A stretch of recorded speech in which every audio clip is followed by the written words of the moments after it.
ఎరుకో పట్టణం అలాగే ఉంది, చాలా అందంగా ఉంది. కావాలంటే వాళ్ళు దాన్ని ఏం చేయొచ్చు, దాన్ని వాడుకోవచ్చా లేదా? వాడుకోవచ్చు. కానీ దేవుడు ఏమన్నాడు, ఆ పట్టణము దానిలో ఉన్న ప్రతీది కూడా ఏమైంది, శపించబడింది, దాన్ని మీరు ఏం చేయకూడదు, ముట్టకూడదు. అపవాది ఎప్పుడూ కూడా దేవుడు దేన్నైతే వద్దు, ఇది చేయకూడదు, ఇది చూడకూడదు, ఇది మాట్లాడకూడదు, ఇక్కడికి వెళ్ళకూడదు అన్నాడో దాన్ని ఏం చూపిస్తాడంటే ఆకర్షణీయంగా చూపిస్తాడు మనకి. సేమ్ అదే అవ్వలో జరిగింది. దేవుడు ఆ పండుని చూపించి ఏమన్నాడు, దీన్ని తినుదినమని మీరు నిశ్చయముగా చచ్చెదరు అన్నాడు. కానీ అపవాదాన్ని ఎలాగ మరలు కొలిపాడంటే అది చాలా అందంగా, ఆకర్షణీయంగా, ఏదో అద్భుతంగా, ఆహారానికి ఏంటంట మంచిదంట. ఇంకా తినలేదు, పెట్టలేదు, తినకుండా ఏమని చెప్తుంది, మంచిదని చెప్తుంది. మీరు ఎప్పుడైనా ఫిషింగ్కి వెళ్ళారా? ఫిషింగ్ అంటే గేలం వేయడానికి వెళ్ళారా? ఎవరిని గేలం వేసిన వాళ్ళు ఉన్నారు ఇక్కడ? మీకు తెలియదా? గేలం వేసిన వాళ్ళకి అర్థం అవుద్ది. గేలం వేసినప్పుడు చేపను పట్టడానికి మనం ముళ్ళు ఉంటుంది కదా, అది ముళ్ళు, దానికి ఒక వైరు, దానికి ఒక కర్ర కడతాం.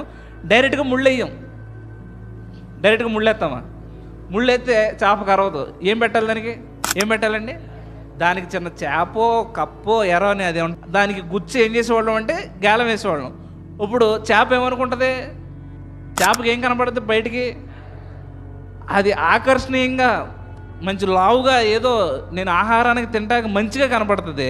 కానీ అది ఎప్పుడైతే నోట్లో పెట్టుకుందో వెంటనే మనం ఏం చేస్తాం, తక్కువ లాగుతాం, చేప బయటకు వస్తుంది. సేమ్ సాతాను చేసే పని ఇది.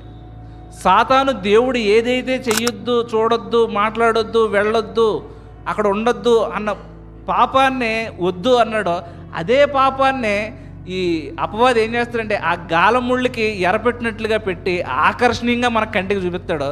మనం గుడ్డి చేపల్లోకి వెళ్ళి ఏం చేద్దాం, అదే కరుస్తాం.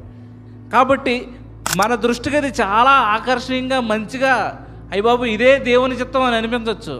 కానీ దేవుని దృష్టికి అది ఎలా ఉంది, చాలా ఘోరముగా ఉంది. ఎలా ఉందండి? చాలా ఘోరంగా ఉంది. కాబట్టి దేవుడు ఈ లోకంలో అనేక విషయాలు ఎలాగోనంటే శపితమైనవిగా ఉన్నాయి. ఆ శపితమైనవి మనకు ఆకర్షణీయంగా ఎంత మాత్రం కనపడకూడదు. ఆకర్షణీయంగా ఏంటి, ఎంత మాత్రం కనపడకూడదు. మనకి ఎందుకు ఆకర్షణీయంగా కనపడుతుంది చెప్పండి? దేవుడు వద్దన్నదే మనకి ఎందుకు ఆకర్షణీయంగా కనబడుతుంది, అందంగా కనబడుతుంది? ఒకటే మనలో ఉన్న పాప స్వభావాన్ని బట్టి. మనలో ఏముంది, పాప స్వభావం, అది చనిపోయే వరకు ఉంటుంది. అందుకే యేసుక్రీస్తు ప్రభు ఏమంటాడంటే, అనుదినము మీ సిలువనెత్తుకుని ఏం చేయండి, నన్ను వెంబడించండి, మిమ్మల్ని మీరు ఉపేక్షించుకోండి, నా మాట వినండి. మిమ్మల్ని మీరు ఉపేక్షించుకుని నా మాట విన్నప్పుడు మీరు ఏమవుతారు, జయిస్తారు.